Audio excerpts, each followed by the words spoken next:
have a joint. This is about a 45-degree angle, maybe less than that. And I'm going to show you how to do those.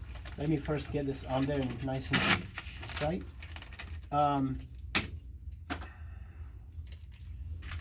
So here, usually what I would do is I would cut a piece about this wide.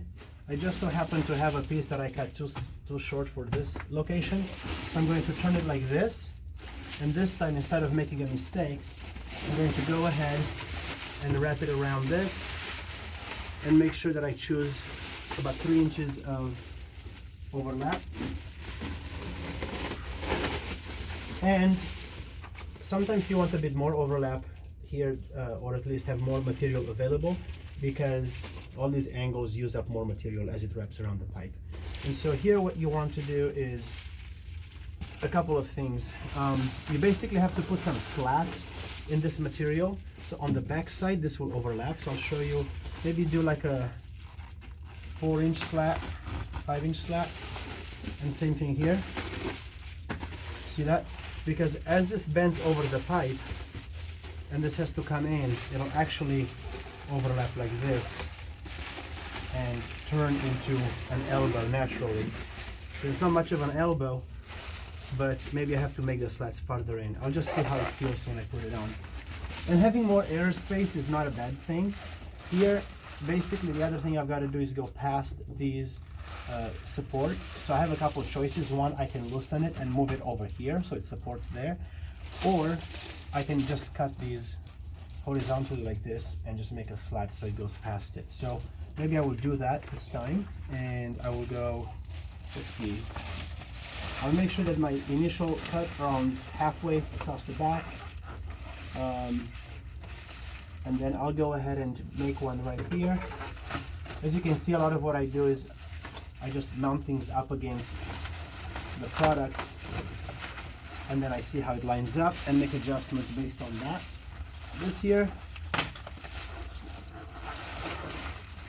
if you want to come closer to take a look at the top, how this looks here. See how I made a slat and I have really good overlap over here, and I'm going to have the air gap down below, and there we go. So a lot of times I don't want to fight with this piece of insulation, so I'll take my tape and just going to secure one point, so I know that that will not give me problems as I adjust the other corners. And I'm going a little bit slow here to make sure that I don't miss any important steps, because some of this stuff could be very basic and easy to understand for some, and for others they might want more detail. So I want to make this useful for everyone. And then what I need to do here is I need to make a slat like this, because that's going to allow me to sort of implode this edge. And I'm going to try to do it right in the middle of my joint here.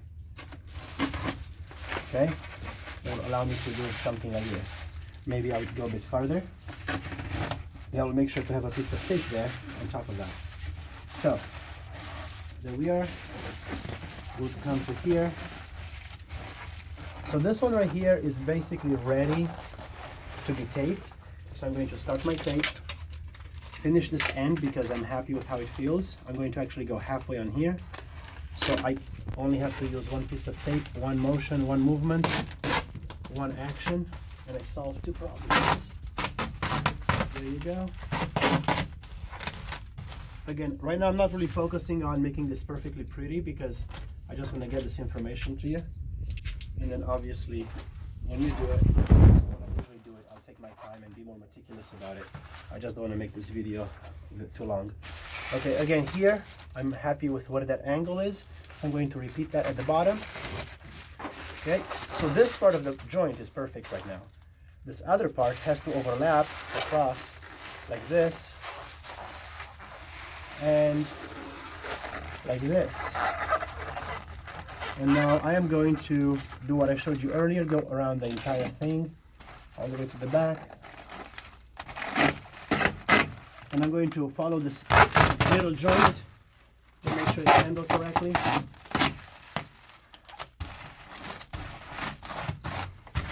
And then cut it off. I'll have to go across the front here to seal this up.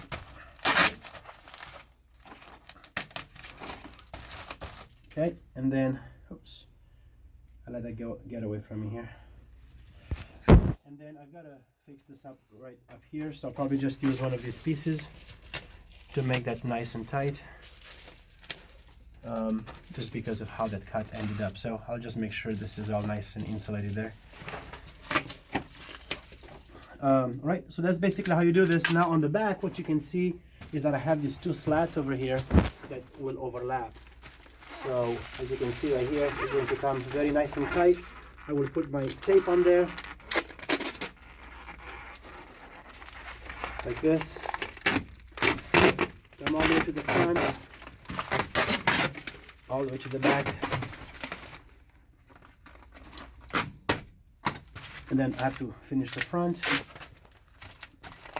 The same concept applies to 90-degree elbows that are a lot sharper, like the ones going up into the floor, except these cuts may have to be more aggressive, or maybe more cuts, maybe like every 2 or 3 inches you make maybe 2 or 3 cuts total to have the whole thing wrap around the elbow nice and tight.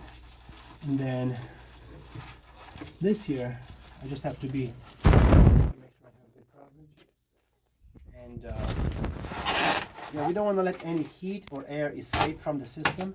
So you just have to think about conserving that energy. And if you are in an area that you have air conditioning running through these pipes, they can sweat.